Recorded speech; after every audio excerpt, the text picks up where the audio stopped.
forum. This session is about many things, and I'm very happy that you are here today talking about, for example, gender, for example, technology, and for example, services, which unite all those points.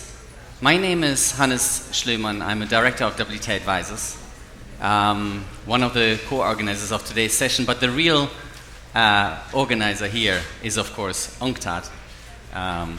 Thanks to UNCTAD for hosting this session, and thanks to you, Secretary General, for being here today. Let me say that up front.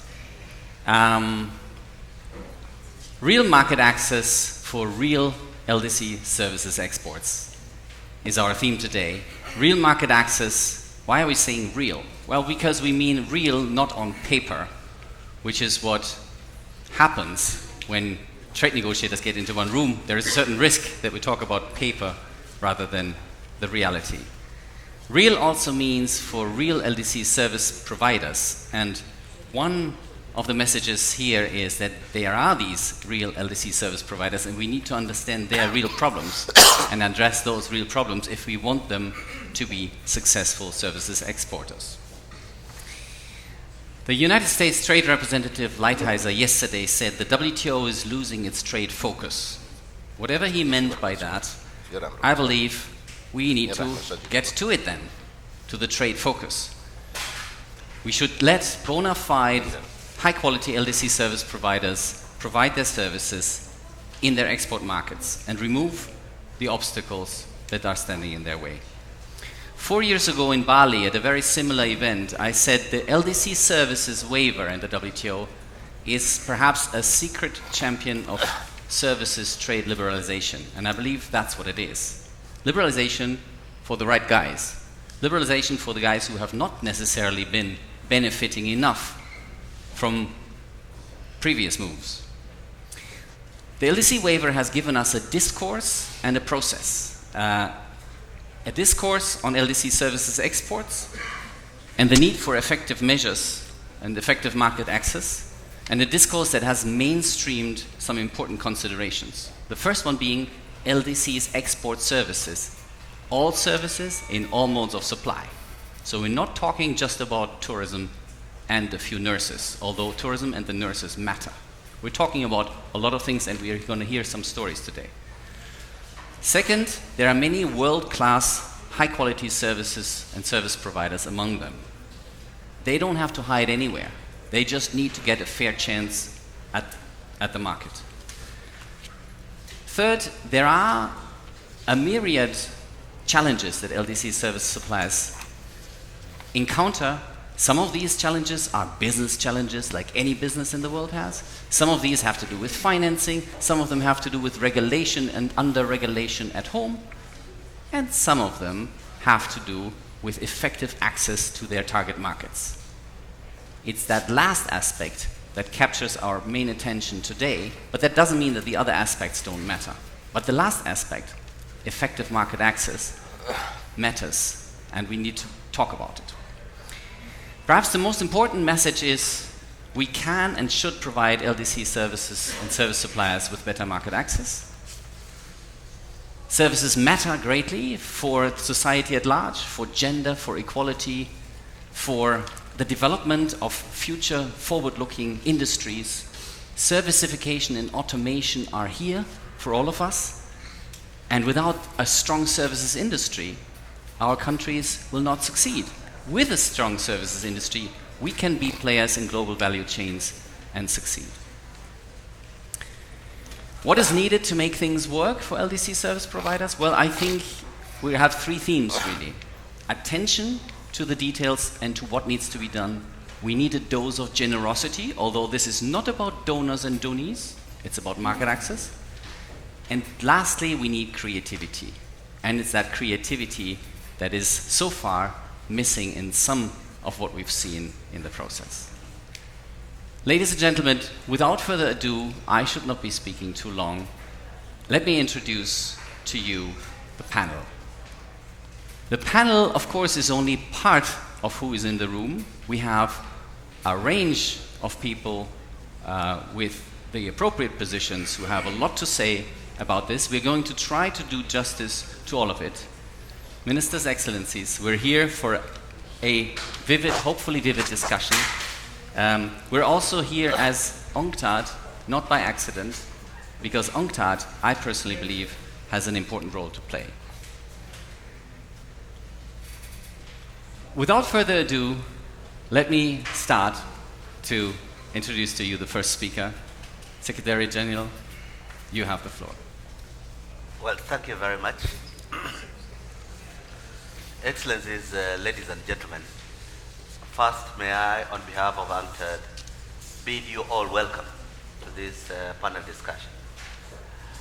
I want to thank particularly the high-level presence of honorable ministers here from different countries within the LDC community, and explain a bit that there is no preference over the minister sitting on my side of the table and those sitting there, except just one thing, that our policy review work on services with the general support of the Swedish government has started in the countries represented on this side.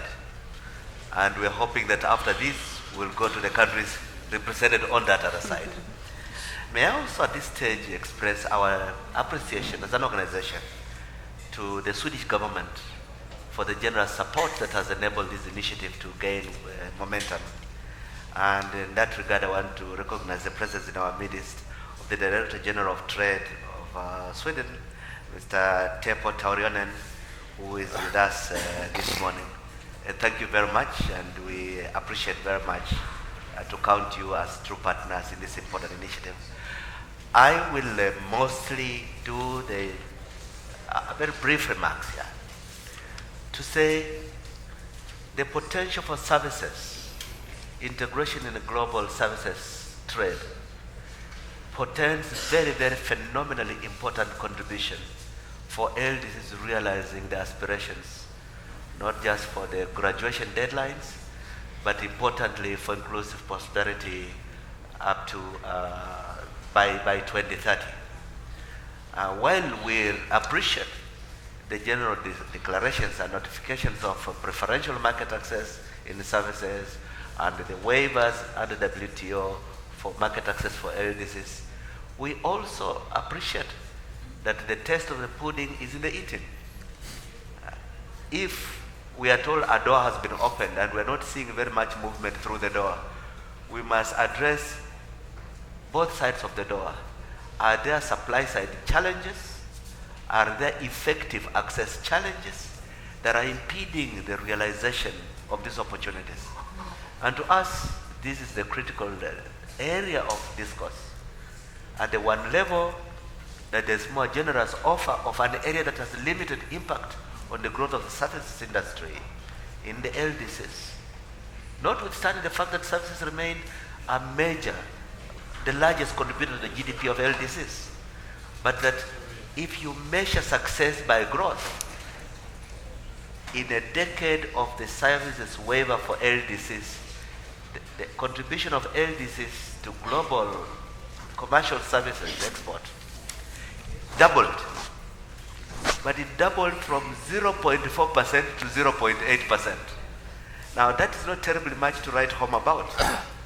So we have to here use this opportunity in take advantage of the presence of so many of you as policy leaders to discuss what are major impediments, what is in the nature of the waiver that inhibits the actual realization of the aspirations of growing services as a contributor to inclusive prosperity in developing countries.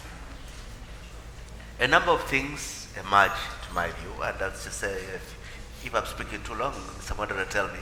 Go ahead. One of the areas is, while most notifications are offering access preferences, there is inadequate access if it's not accompanied by preferential regulatory treatment of LDCs.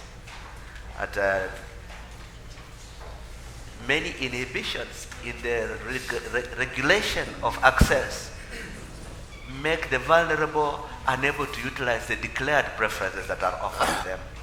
And secondly, LDC service suppliers have domestic capacity challenges that we must address collectively in order to convert market possibilities into genuine access that translates into commercial gains.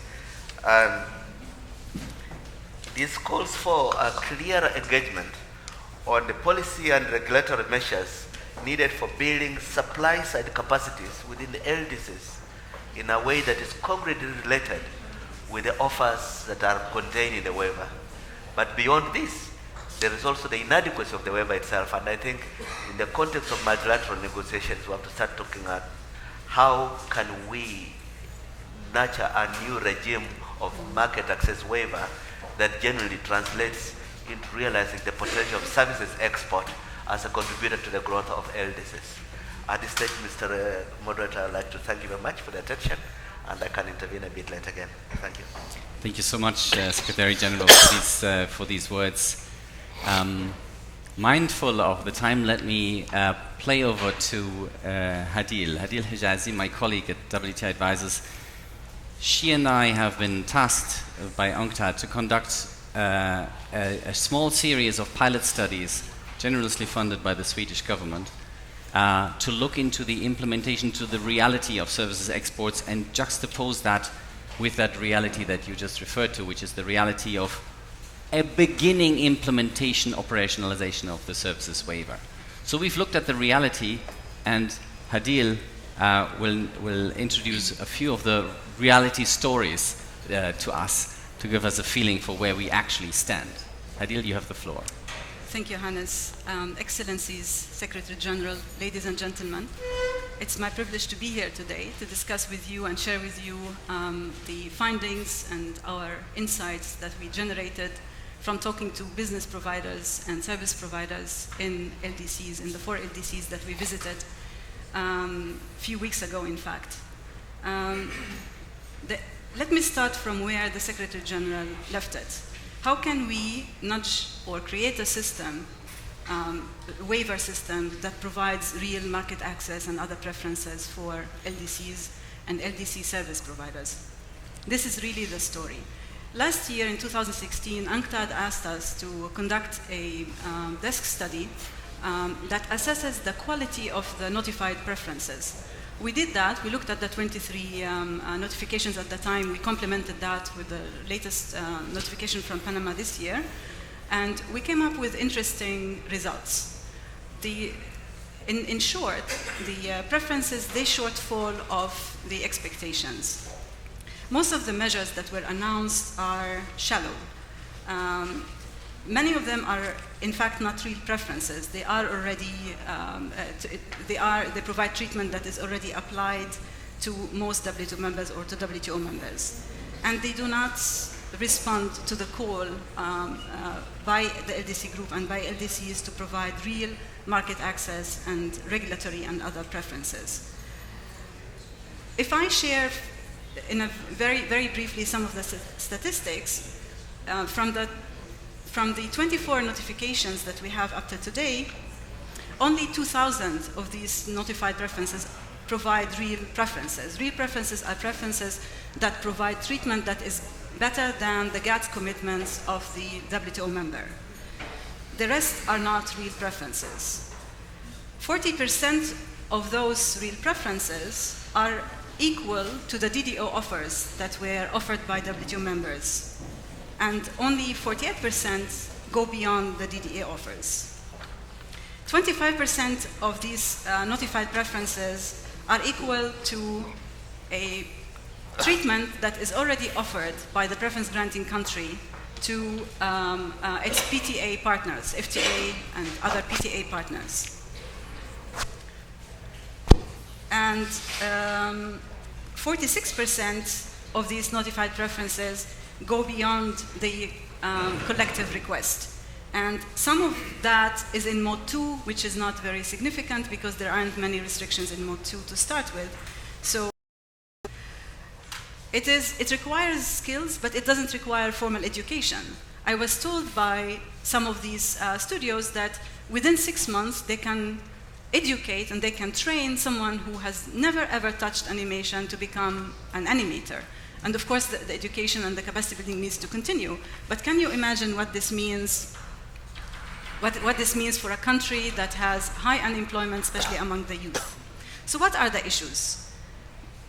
Let me focus on one issue, which is local content, screen quotas, and film funding.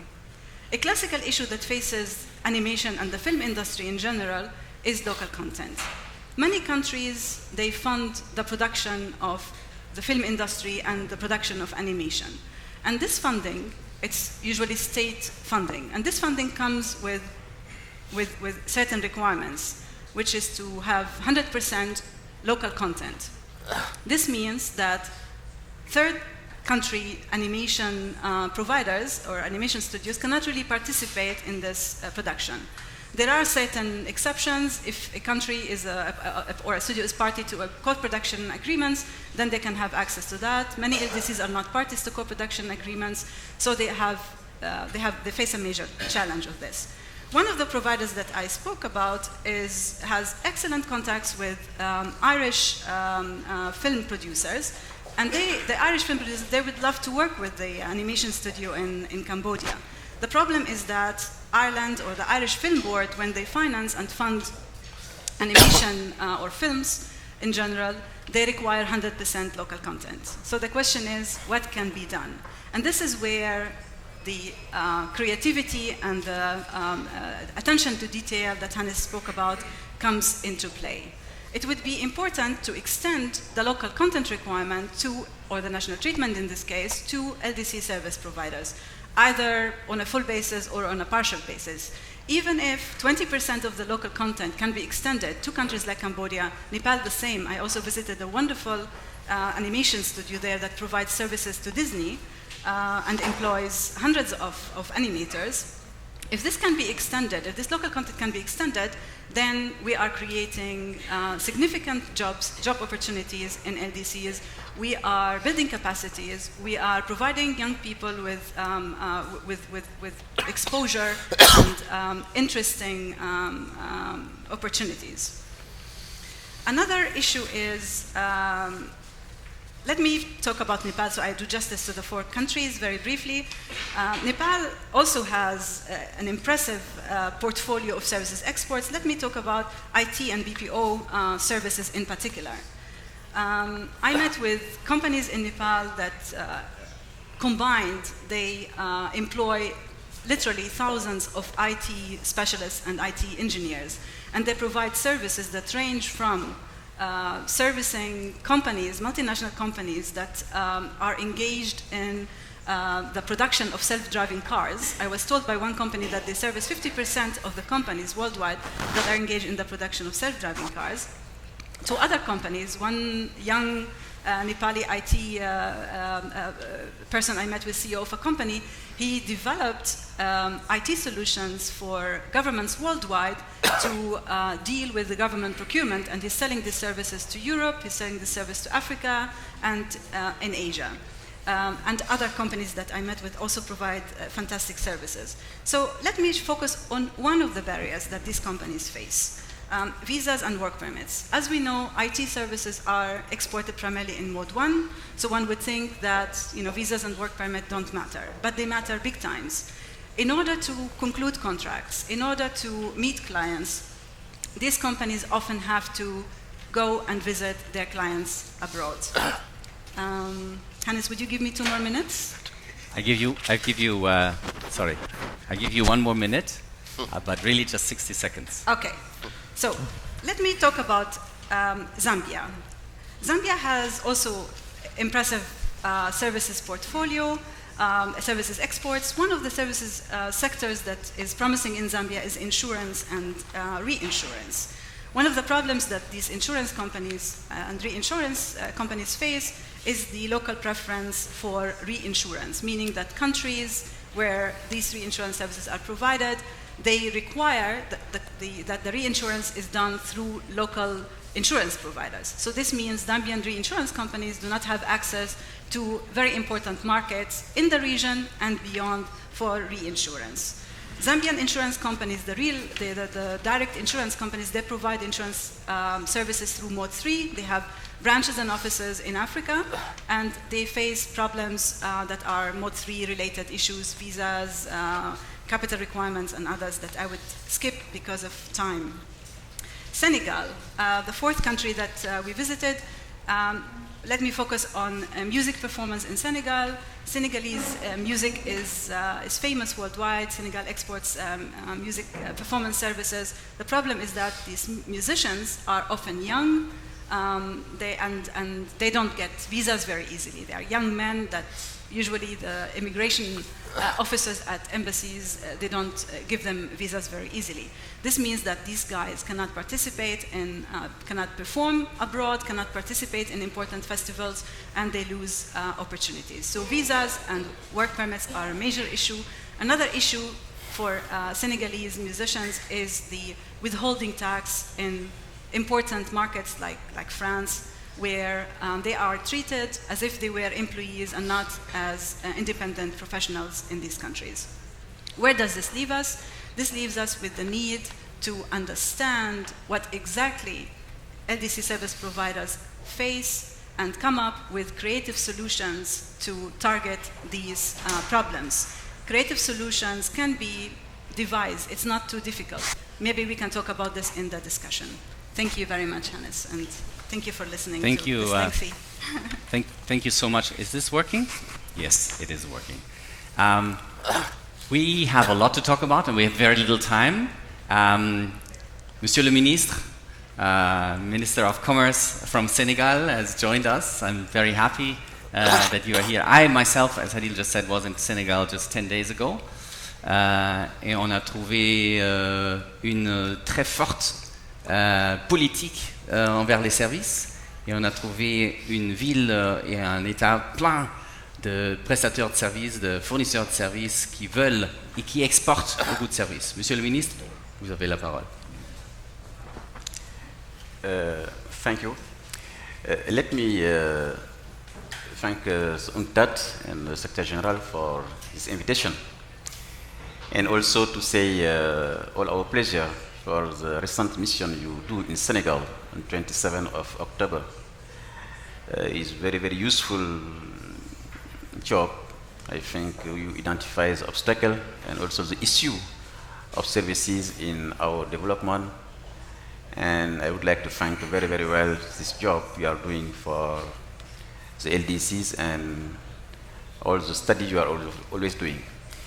If I refer to the last document I see done by UNCTAD about services, I think we have the market of services in the world of $4,000 billion each year.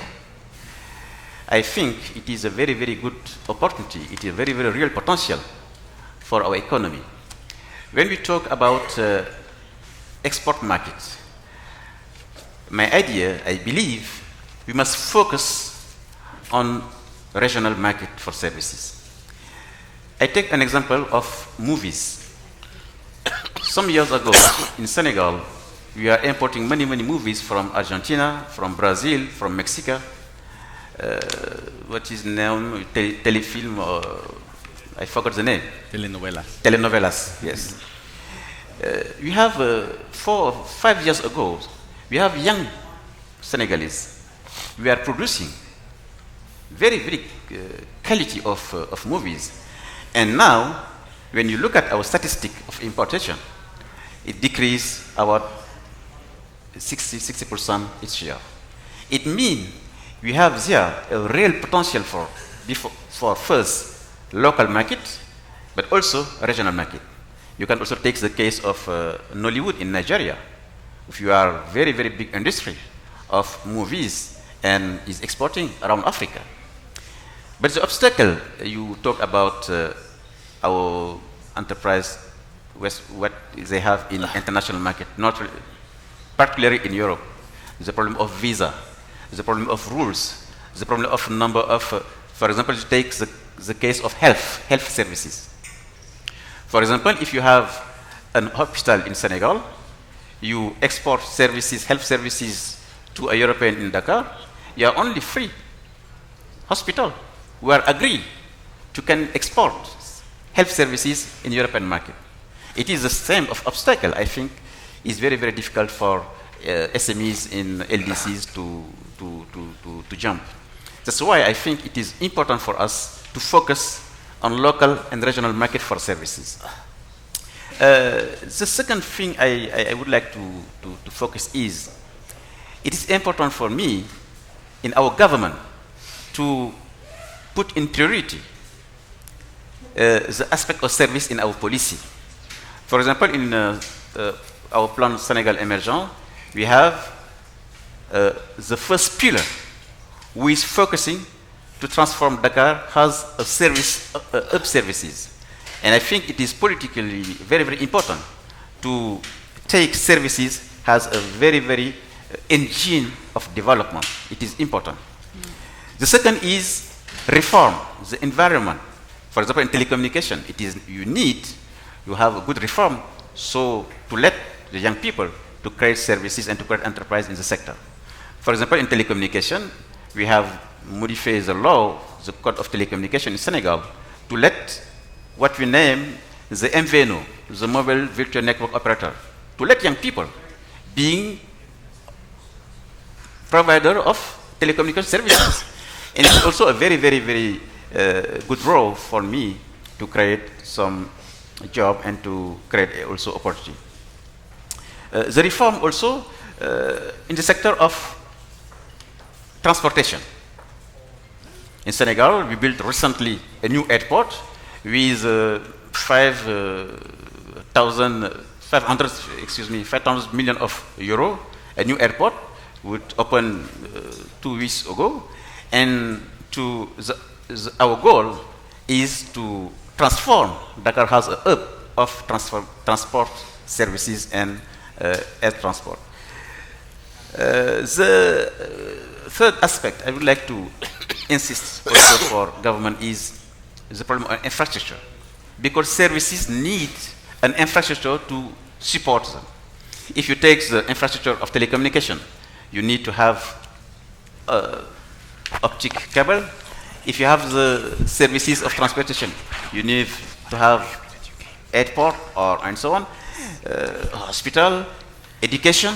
Education is a very, very good opportunity also for our services. You need to build university with high quality and so on. I think the aspect of infrastructure to support services seems for me very, very, very important. To conclude about services, I think it is a very, very real opportunity, a very, very window of development in our country. Unfortunately, we have services, but we have often informal services. And the challenge is how to transform the informal services with formal services. Because if you are informal, you can't be connected to international market. And in the international market, you have add value.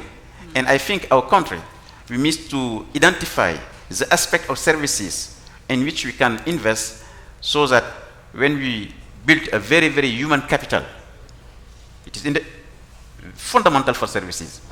We build a very human capital to identify the sector in our policy, and I think it is also for our young people a good opportunity to create job and to be connected on the market.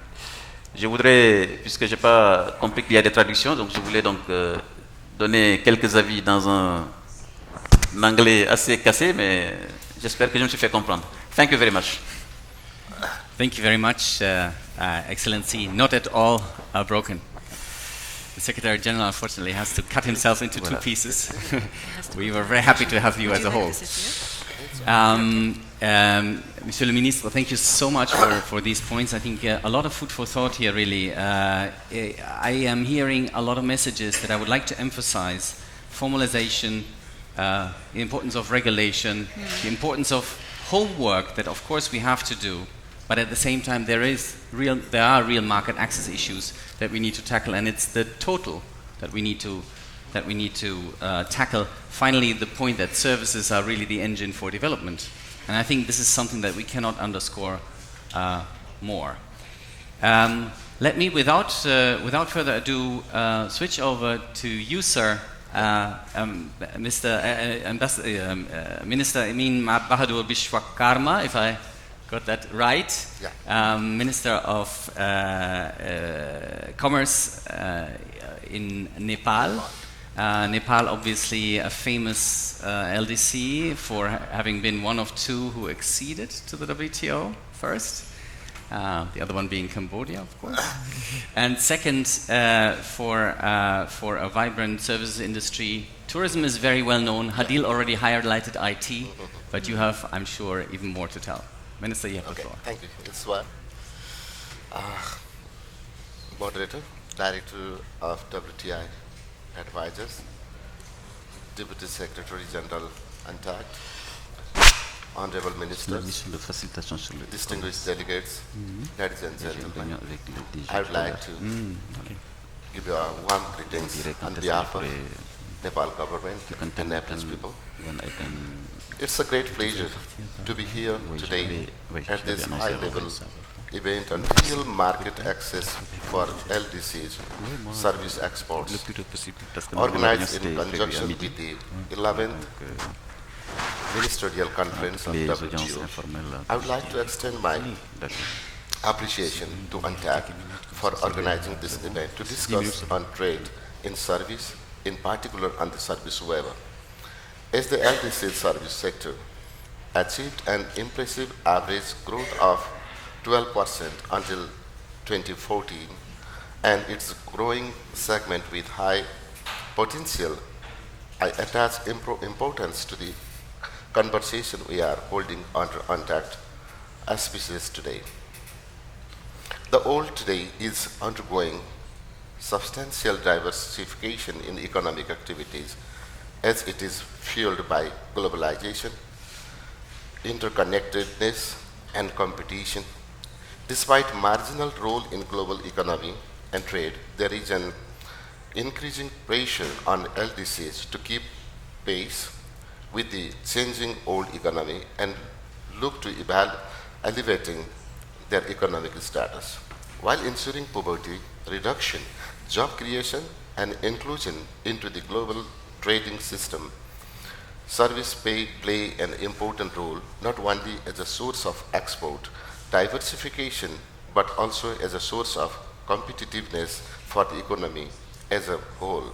Beyond its direct impacts on economic growth, service are also a major contributor to the sustainable development agenda due to its poverty reduction potential as well as its inclusive character. Existing service data suggests that commercial service exports from LDCs have registered an impressive growth rates and an increased share of global service exports over the last decade. There are specific subsectors in which the LDCs have exhibited a trade surplus, such as the manufacturing service, tourism, telecommunication, and information services. Services sector has become the most important component of global economy recently, which is even more so for developing an LDC's economies. In the context of Nepal, service sector accounts for around half of the GDP and absorbs around 20% of total employment. The LDC service waiver first adopted at the 8th MC in December 2011 has been extended to cover full 15 years until 31st December 2030 as per the Nairobi Ministerial Decision on implementation of preferential treatment in favor of service and service suppliers of least developed countries and increasing LDC's participation in service trade. The modalities for the special treatment of LDCs in the services negotiation adopted in September 2003 have also emphasized on the need for effective market access in sectors and modes of supply of exports in interest to LDCs, and wherever possible, members are requested to make commitments in Mode 4. LDCs have an added advantage of rich demographic divided and to hold a surplus manpower in several skill categories. Though GATS Mode 4 has been a sensitive issue the ongoing consultation and negotiation under Global Compact for safe, orderly, and regular migration has given us scope to appropriately link migration with this mode. Nepal has identified 3 priority service sectors, namely tourism, IT, and business process outsourcing, IT-related engineering service, and semi-skilled professional service, which would entail correspondence primarily to mode 1, 2, and 4 of this contribution of skilled and semi-skilled professional services has been one of the major contributors, with contribution from remittance accounting for almost 31.75% of GDP in 2015 to 16. The preference provided through the waiver seems low as compared to the collective LDC's request, mainly in areas of semi-skilled professionals and movement of natural persons. In the IT and BPO services preference has been given from major markets in the industry, but challenges in the form of non-recognition of professionals and compulsory privacy protection directives diffuse its initial proposed impact. On the tourism sector, the key issues remains on the preferential authorized destination status ADS, with technical barriers applied in the application of the ADS. The first set of challenges that has built up an existing offers pertain to improving the design, implementation, and economic significance of the preference. Secondly, the challenge lie in addressing the structural bottlenecks, including low-income base economic vulnerability and weaker human assets, which constrain the ability of LDCs to benefit from trade preferences granted under the service waiver. Akin to the enabling clauses, which was renewed in 1979 for an indefinite period of time, the performance of the service waiver would contribute to enhancing predictability and legal certainty for the potential investors who might be reluctant to invest the development of LDC service exports. However, irrespective of the time frame of the waiver, the need for a system for monitoring and support that provides a space for follow-up actions so ensure its effective implementation should be integral. This is a need to focus more regulatory preference, especially since services are regulation-intensive sectors compared to goods. The approach would be desirable for LDCs and would go towards liberalizing the service trade regime in terms of the many qualification requirements and licensing requirements, and procedure and technical standards. A comprehensive and systematic approach, proactively considering the complete range of service sector and mode would benefit LDCs. Further, addressing the supply side constraint is paramount in enhancing the ability of LDCs to reap the benefits. Okay, I'll finish in time. Reap the benefits of preference. The notion of a comprehensive structure and permanent support system for trade preference in service would evaluate the original idea of a generalized system of trade preference proposed at the first meeting of the United Nations Conference on Trade and Development and TAC 1964. Capacity building and technical assistance to support the LDCs need to be a priority. As a contribution to this process, this is a critical need for demand-driven country-specific support in the design and development of friendly service policies and regulation. Finally, let me conclude by reiterating the importance of trade in service as a backbone for economic development of LDCs. The 2011 service waiver and the subsequent efforts to operationalize this decision has provided impetus to improvement market access for service of LDCs, and we believe that this can be further harnessed to benefit the structural transformation of LDC's economy, with 24 WTO members at present having notified and granting preference to selected LDC's service and service providers. We look forward to their continued support in implementation of waiver and urge other members also to provide their notification as service preferences. We stand for more constructive engagement with the members in the reaching meaningful outcomes in service sector and look forward to more strengthened and inclusive opportunity for participation of LDCs within the global trading system. Thank you for your kind attention. Thank you very much. Thank you so much, Minister. It's a great pleasure. We have a lot to cover in very short time. I heard very important points. Let me just highlight two. One is regulation, regulation, regulation. There's only one thing that's worse than too much regulation, which is too little regulation, but it needs to be smart regulation, at home and in our target markets. So it's that dichotomy that we have to live with. Sorry, Minister, I've taken those words out of your mouth and said a few own points, but I suspect you might agree. The second point is capacity building and technical assistance. We're looking at a whole here.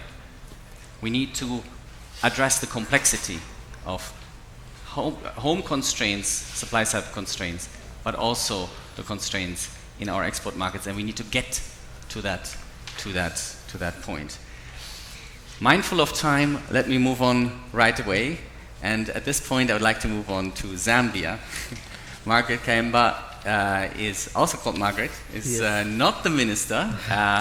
She is I believe, Deputy Permanent Representative in Geneva, Minister Councillor, and responsible for WTO at the highest level at this stage. Margaret and Hadil and I met 6 weeks ago at UNCTAD discussing this precise thing, and I know she has a lot to say about this. Margaret, you have the floor. Thank you very much, Mr. Moderator. Please allow me to convey apologies from our Minister of Commerce, Trade and Industry, Mrs. Margaret Mwanakatwe, who couldn't travel to Buenos Aires due to competing national assignments. She would have loved to be here in person.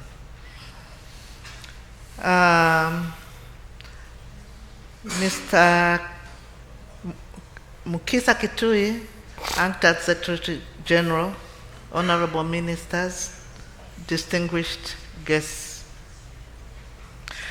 I wish to start by expressing my gratitude to UNCTAD and its partners for organizing this meeting to receive the interim consultant's report on the findings on real market access for LDC services exports. I must admit that I'm not an expert in this area of trade, so we will not try to get into the technical details of the project, but wish to state that Zambia considers this study very timely and extremely relevant. This is because Zambia, like many other LDCs, have in the last few years embarked on economic diversification programs as a means to move away from single commodity dependence for their exports. The Zambia government, through implementation of its 5-year national development plans, has always identified services sector as one such critical avenue for diversifying the economy, boosting employment and economic growth. As such, we are happy to note that this study aims to assess the performance of our services exports as well as relevance of the notified preferences for these exports, after which it will examine possible gaps and opportunities to further development. From the Zambia government perspective, we also see this study helping us to improve awareness of the challenges associated with negotiating services. Similarly, it will also allow us to better inform and share experiences with our private sector representatives, and more importantly, pass on the best practices. To conclude, Zambia is committed to ensuring the successful implementation of the study. In the same vein, I would like to reaffirm Zambia's full cooperation and support to UNCTAD and its development partners. Zambia will continue to work closely with you to draw on your immense expertise to lessons and best practices on similar activities and projects. I thank you, though I regret that we didn't convince you to stay in Zambia permanently. Thank you very much. Thank you so much. Thank you so much, Margaret, for this. Without further ado, let me pass over to Cambodia, Ambassador Bekele. It's my great pleasure. The floor is yours. Thank you, Moderator. Good morning, all agencies, ladies and gentlemen. Let me start by thanking the government of Argentina for hosting us here in Buenos Aires, and UNCTAD and the TI advisor for organizing this event. I am pleased to join you today to share with you the Kingdom of Cambodia's experience in promoting inclusive economic growth through services and services trade. We have made great strides towards sustained, rapid and inclusive economic growth in the last decades. With an average annual growth of 7.8% since 1999, Cambodia has become one of the fastest growing economy in Asia, graduating from low income to lower middle income status in 2015. Strong GDP growth over the last 2 decades resulted in a reduction in poverty and inequality. In 2005, 50% of our population lived below the national poverty line, and by 2015, we reduced this to below 14%.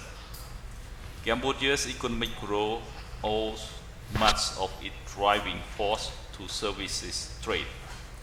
Tourism and related travel services remains Cambodia's main service export, but the economy is rapidly diversifying its services industry.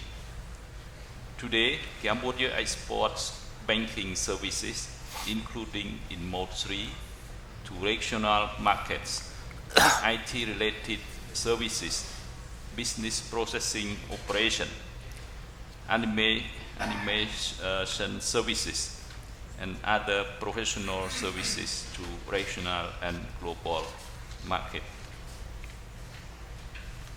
The services sector is the largest contributor to GDP, accounting for 41% of the value added in last year, followed by industry, 32%, and agriculture, fishery, and forestry, 27%.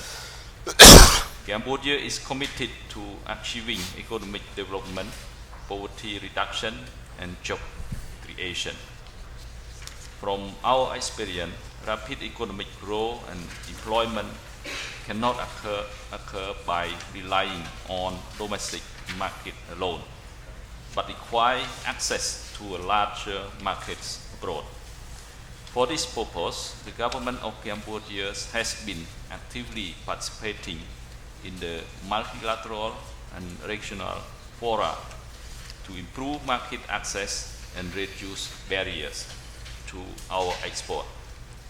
Cambodia is a WTO member since 2004 and has also concluded a number of regional free trade agreements on trade in services, first with ASEAN member states, second with ASEAN +1 free trade agreement, with ASEAN dialogue partners, with China, with Republic of Korea, Japan, Australia, and New Zealand, as well as with Indonesia.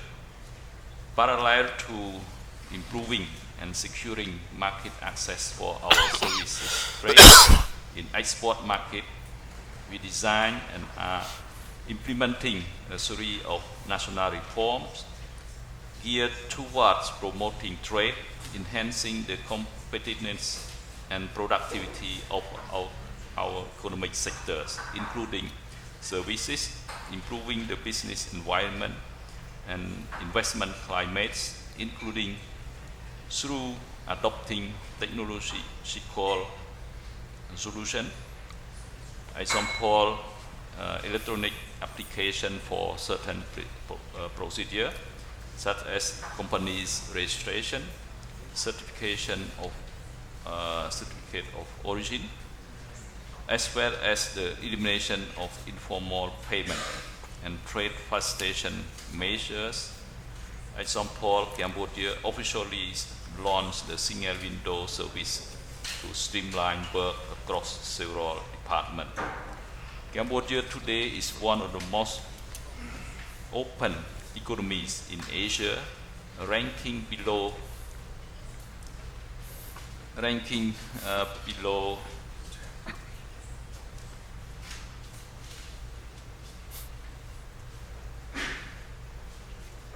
the regional average in terms of trade restrictions, according to World Bank restrictiveness. Yeah. And despite significant headway made over the past decade, serious challenges remain to be addressed. Cambodia is working toward more service export diversification and toward securing market access for service export abroad. For us, service export will not only generate significant revenue, but also contribute to building competency, excellence at home, supporting us to upgrade and develop our service economy through enhanced market access. Is not only a trade measure, but is also a significant development measure.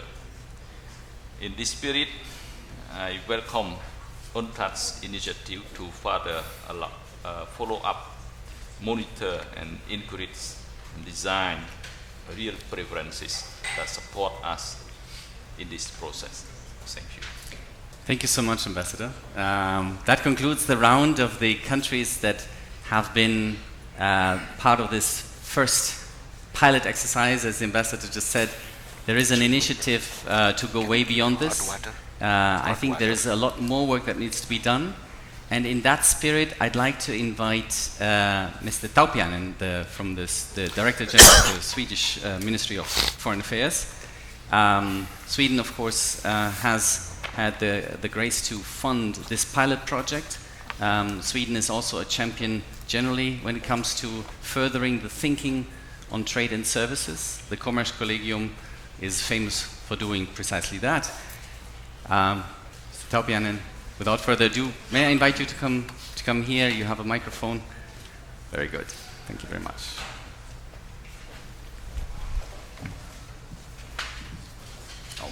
Excellencies, ladies and gentlemen, Hans, thank you very much for that very kind introduction. For Sweden, it has been an honor to support this very, very interesting project, and I will transmit the appreciation from the Secretary General of UNCTAD and only to my minister who arrived in Buenos Aires today.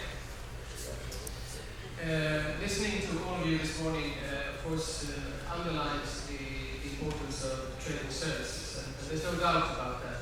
If we look at world trade in the last 5 to 10 years, actually most of the growth that we have seen, the little growth we have seen, comes from services. And there's no doubt that this positive trend when it comes to trade and services will continue in the coming years. As you mentioned, the global value change, the servicification of the economy, digitalization, all these are factors that will promote trade and services. And of course this means possibilities for new jobs, growth in all countries, including the LDCs. But as the Secretary General of the UNCTAD said, there's a long way to go to reflect the potential and the participation of LDCs in world trade and services. We heard here in Nepal that 50% of the economy is services, but still only less than 1% of LDC, less than 1% of world trade and services is from the LDCs. So I think there's a big way to walk to increase that number. Trade in services is also important to as a contribution to achieving the sustainable development goals to which we are all committed, and this is of course very an important part of Swedish national policy, but also our policy international activities. And of course the aim being that no country should be left behind. So how can we then support LDCs in integrating more into world trade and services? Well, trade policy of course can play its part, and the services waiver is one example, and our commitment to increase the integration of LDCs in world trade and services is of course trying to pursue a trade policy that is based on free trade and fair trade. And we as a country, of course, you know, we are part of the European Union. So within the European Union, we try to pursue these aspects of trade policy when we talk about what we can do as a European Union to promote LDCs. And as some of you may know, our contribution has been to offer the content of the EU CARIFORUM trade agreement to all LDCs. There are some exceptions, unfortunately, but at least we have done that as our part. But I think it is, even in a country like Sweden, where the support for free trade is very, very strong, there are challenges, and I think that's one aspect that you may wish to look into the project, because we have been talking about what are the constraints on the LDC side, but I think there are also constraints on those who are offering the market access, and the constraint I'm thinking of is the way the services sector is organized in our countries. And in the case of Sweden, there is really no discrimination between countries. The system is equal for everybody.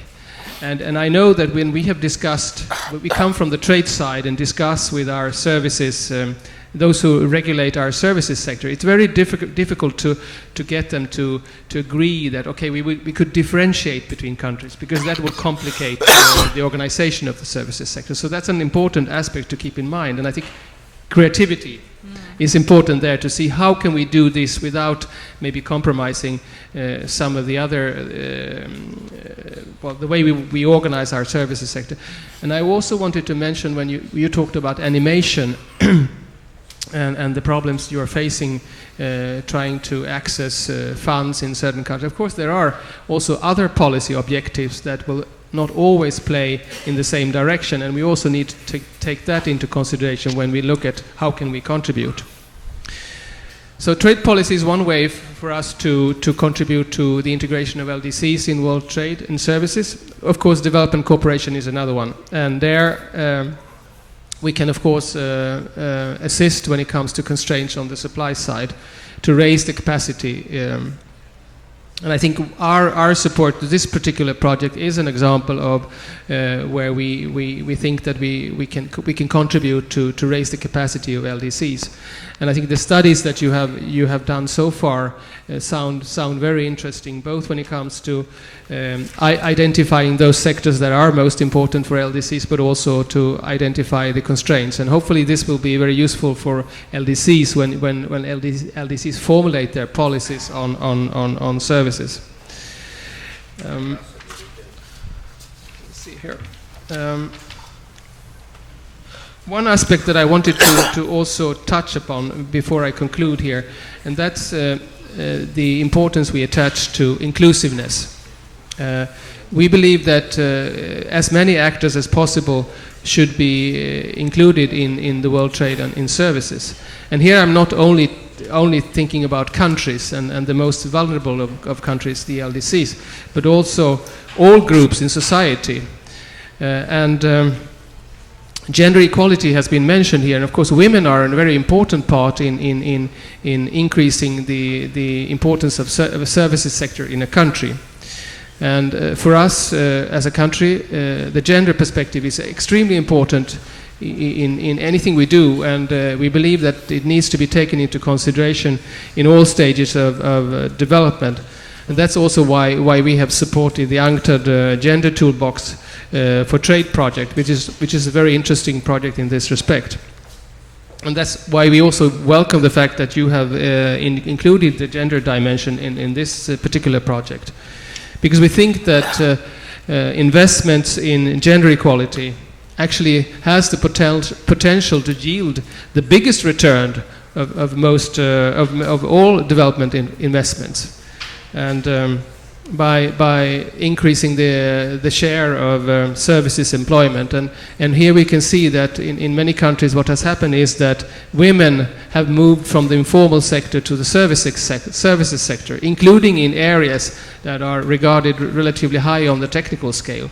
So, and of course that will contribute to economic growth and jobs in countries.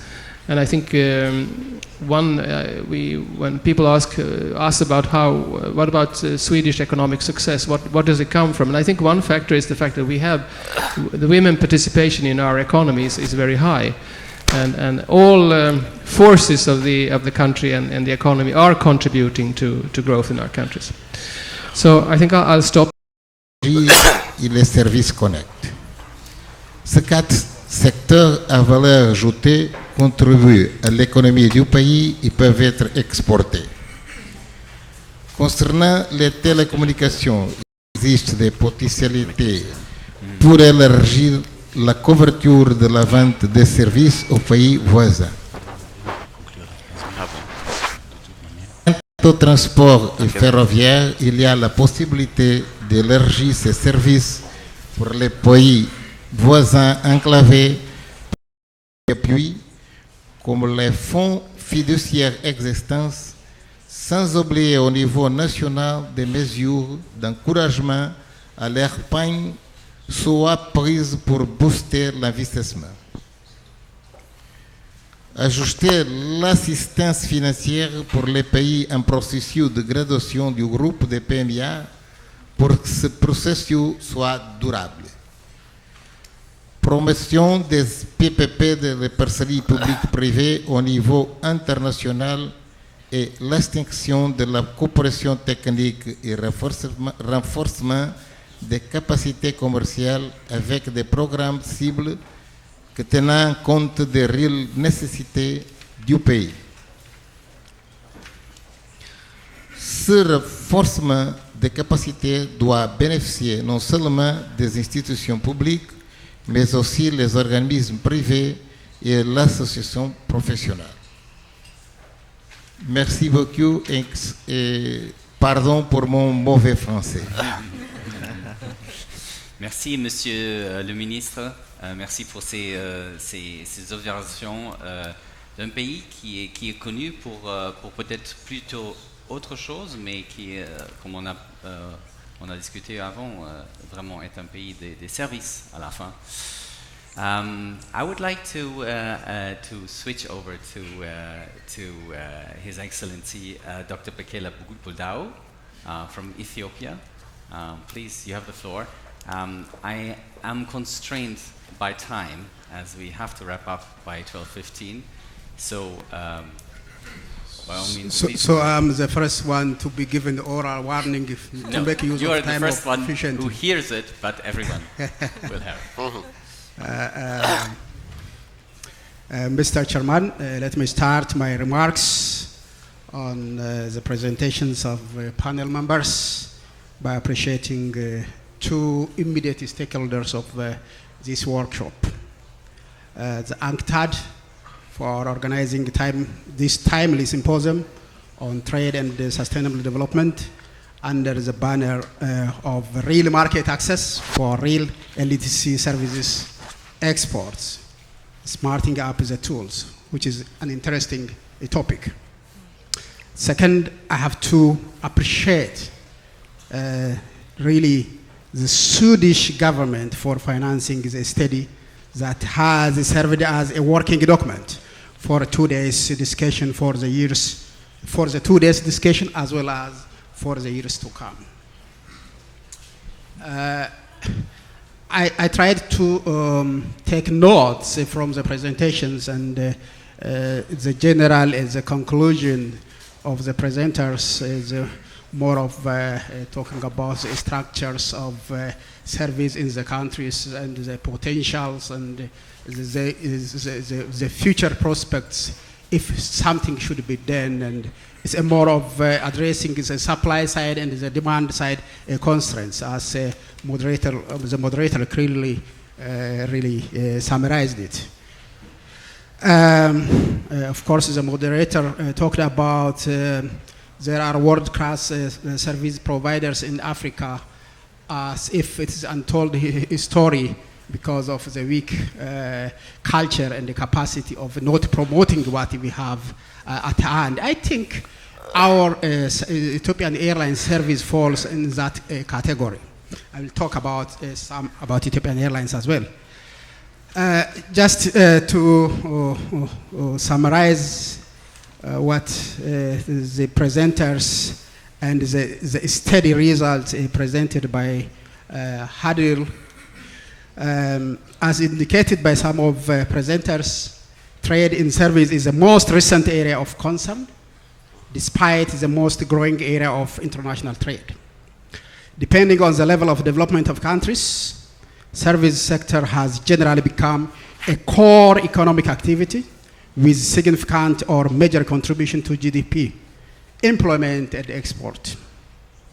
If I state our service, it's 46% contributes, 46% for GDP, 22% for employment, 53% of total export, of which 69% accounts for transport and 10% accounts for travel. As well, we have communication, construction, computer and information, financial and insurance services, entertainment services. What Hadil was talking about are also some subsectors with future prospects, as I understand from reading of the literatures, to diversify the export base. The service waiver decision by developed and developing economies by itself is undoubtedly a significant step forward for LDCs in taking advantage of promoting international trade in services. If used properly, there are many potential prospects under service waiver for LDC suppliers. Even within the transport subsector, in the Ethiopian case, we have a promising potential for ground handling, equipment maintenance, air ticketing, and reservation, even within transport sector. But this does not mean that the service waiver scheme ensures real market success. There are some potential challenges, like of mandatory provisions and other gray areas in the notification based on the collective requests. So that could hinder LDCs from fully exploiting the waiver decision, which require further insights from all stakeholders. If successfully improved, could enable the beneficiaries of the scheme to receive a real preferential treatment. The breadth, depth, and real-life relevance of the preferential treatments offered are difficult to land on the ground, particularly with regards to mode for service proposal. Therefore, if the LDCs need to exploit the opportunities offered through market access measures waiver, there should be a real non-market access measures that are national treatment measures, regulatory measures, recognition of the service suppliers, such as authorization, licensing, or certification of service suppliers of LDCs, and a real technical assistance and capacity building that can be demonstrated really on the ground from sides of non-LDCs, member states, and other partners. On the sides of LDC as well, a weak service export capacity as a result of poor infrastructure, weak capital base, inefficient and non-value adding institutions and working systems, limited service bases, and the developed technology and human know-how needs a high-level attention and a continuous refinement of business process engineering in different subsectors of service industry. Consequently, the waiver itself does not guarantee any direct economic benefit unless there is conscious move to improve internal capacity to exploit the waiver opportunities.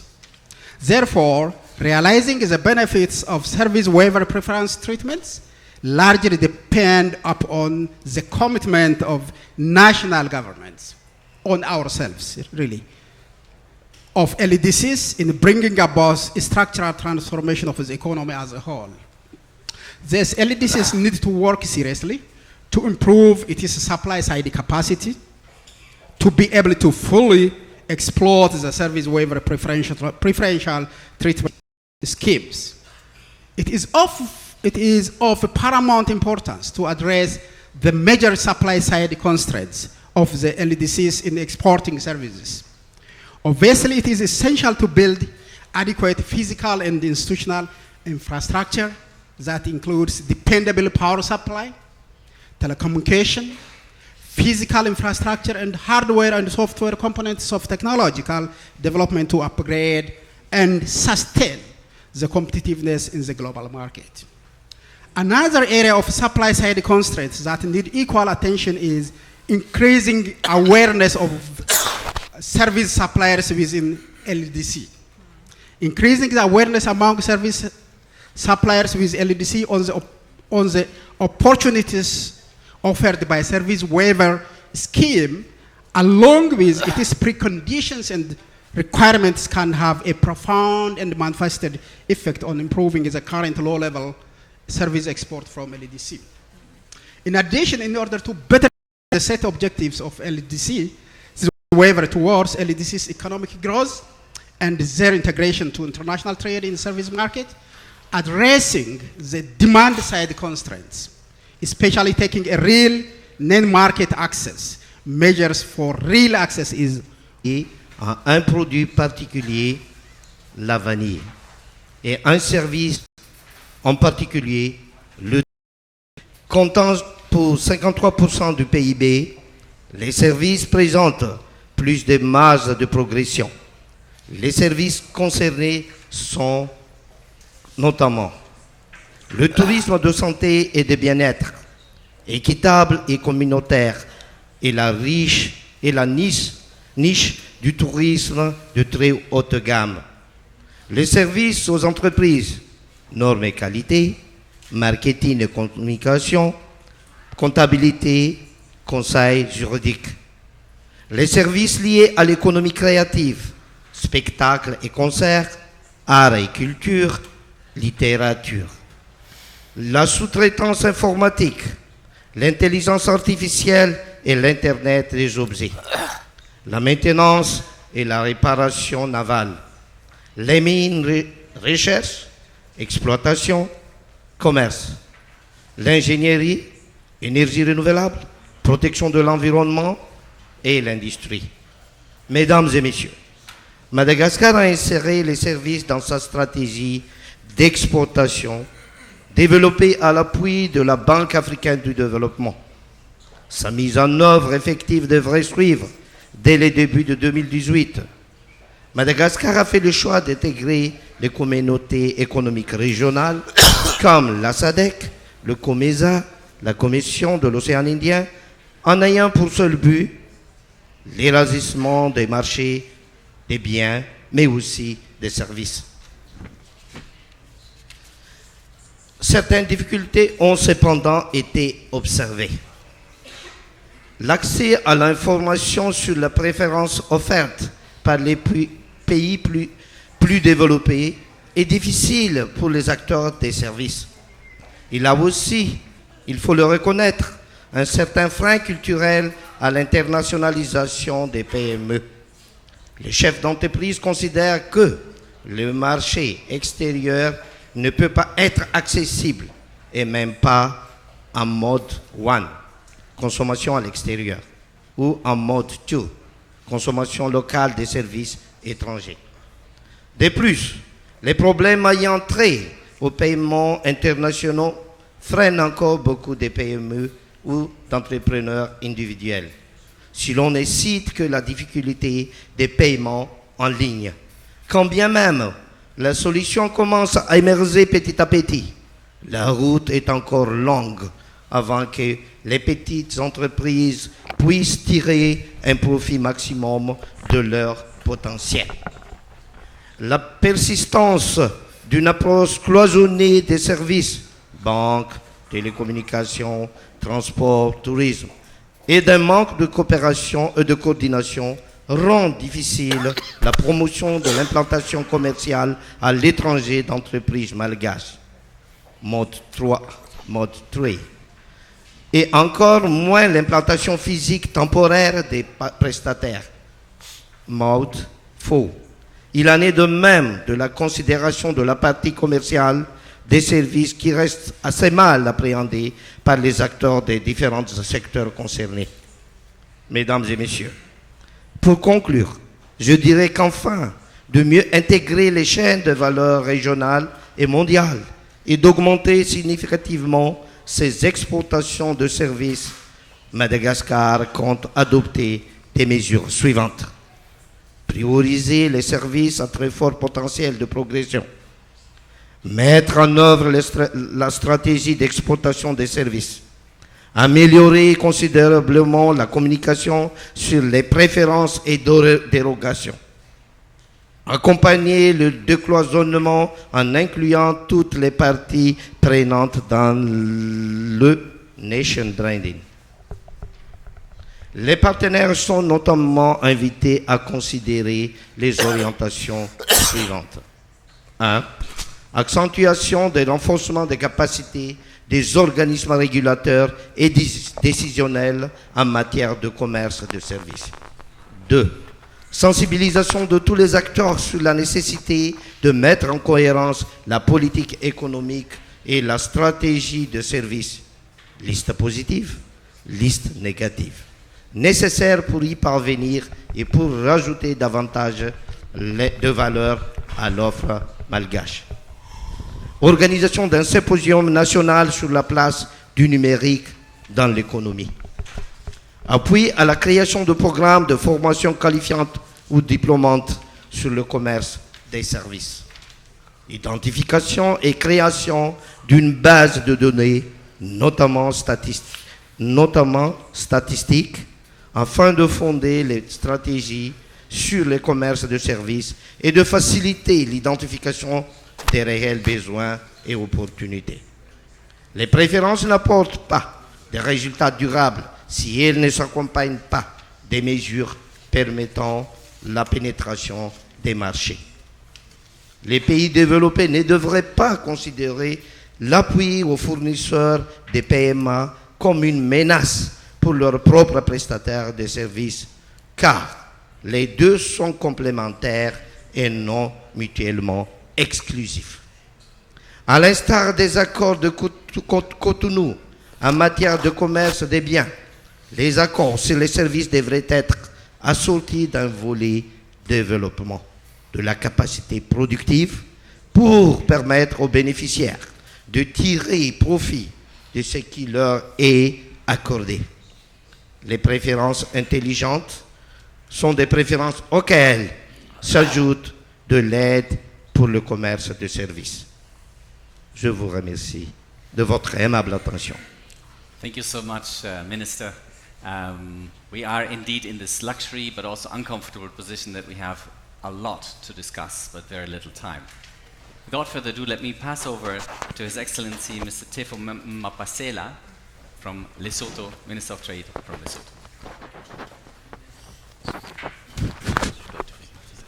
Thank you, Chair. UNCTAD Secretary General Dr. Kituyi, distinguished ministers and delegates, ladies and gentlemen. I would like to thank you for inviting me to be a discussant in your side event on real market access for least developed countries services exports. LDCs face enormous developmental challenges that affect the ability to provide even some of the basic human needs, including access to food, shelter, and clothing.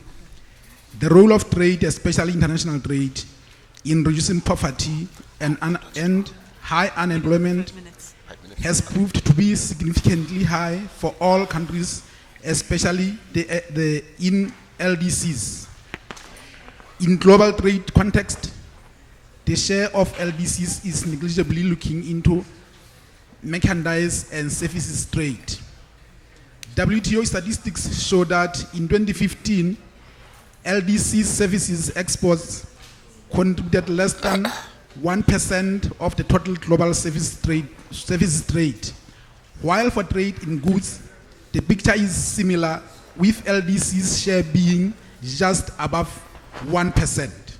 Furthermore, LDC's exports of commercial services are dominated by low to middle skilled sectors such as travel, which is tourism, and transport. The 2013 Bali ministerial decision on the operationalization of the LDC's services waiver gave impetus to initiate work for LDCs to develop a collective request and for developed countries to provide preferences to LDCs. Hence, the Nairobi decision further extended the waiver to 2030. In the WTO, 24 member states, both developed and developing countries, have provided preferences on services sectors for LDCs. These notifications are based on the request of LDCs. Lesotho, as the least developed country, has the potential to export its service sectors, especially tourism, culture sector, ICT, and professional services. However, there are challenges that need to be addressed in order to ensure optimal market access for LDC service and service providers. The greatest challenge that Lesotho faces is a lack of adequate infrastructure in order to create a conducive environment for investment and development on service sectors. The requisite infrastructure, be it in the form of roads, ICT infrastructure, development of facilities and training programs for creative activities, among others, require heavy investment. There is also a need for skills development across various sectors and also for development of national standards for service sector. MSMEs have great challenges to access to finance to expand their operations. This affects their capacity to export services. Many MSMEs struggle to access much needed finance as they are considered as risky by most commercial banks. Therefore, there is a need to simplify procedures for MSMEs to access finance and credit facilities. The challenges identified most require significant investment. In order to address these challenges associated, the government of Lesotho has initiated a credit guarantee scheme for businesses to start or expand their operations. The fund is not sufficient and will have to be complemented by other sources. Lesotho is in the process of reforming legislation related to trade and trade-related issues in order to create conducive business climate. This is done through developing export-oriented policies that will assist business to grow. Currently, we are in the process of developing a national trade policy, which will emphasize on the promotion and development of services sector. Promotion of Lesotho as a destination of choice is currently underway through trade and investment promotion missions, which are held targeting almost all continents: Europe, North America, Africa, Asia, and the Middle East.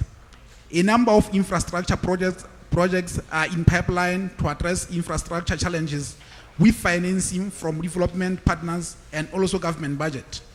Lesotho, with assistance of UNCTAD, conducted trade in services policy review, and we are looking into implementing the recommendations made. In conclusion, there is a lot of initiatives that are being implemented at this stage. For example, EIF and other aid for trade initiatives could be used to address such issues. More efforts should be applied by LDCs on information dissemination opportunities available for services providers, and also focus on promotion of trade and investment initiatives for specific target markets. Thank you for listening. Thank you so much, Minister, and thank you everyone in this room. Thank you, honorable ministers, for this strong show of interest, support, activity. This matter deserves all the attention that we have given it today. It deserves much more than that, and I'm very grateful for your patience and your ability also to put your thoughts into concise words. The waiver, it has been said, is a tool. It opens the door, but we have to walk through it ourselves. Making better market access happen is possible. We need to do it. What matters is not so much perhaps whether we get preferential treatment, although that is an important aspect, but whether the obstacles that are in our way are being effectively identified, tackled, removed, or reduced as possible. Perhaps one more last word on this matter. LDC issues are in fact SME issues. And the LDCs are in fact, in this case, trailblazers, I believe, for a better world for SMEs at large. So I'm sending out a rallying cry for all SMEs in this world to support the LDC waiver implementation, to support creative work on reducing market access barriers for small and medium-sized enterprises from LDCs. Others may benefit from that lesson that will be learned. I cannot conclude without thanking again the government of Sweden for its support to this first phase of this effort, for thanking UNCTAD for going into this direction. I think UNCTAD is uniquely positioned to watch over this process, to infuse it with spirit, with best practice advice, with monitoring, and with more but benevolent pressure towards better solutions. Let me thank, last but not least, the remaining speakers on the panel. Obviously, this is a conference, so one loses people on the way, but they are here in spirit. I know that. Everyone said it when they left. So let me leave you with a big thank you for coming. Let's go and do this. Let's create some creative disruption. Thank you very much.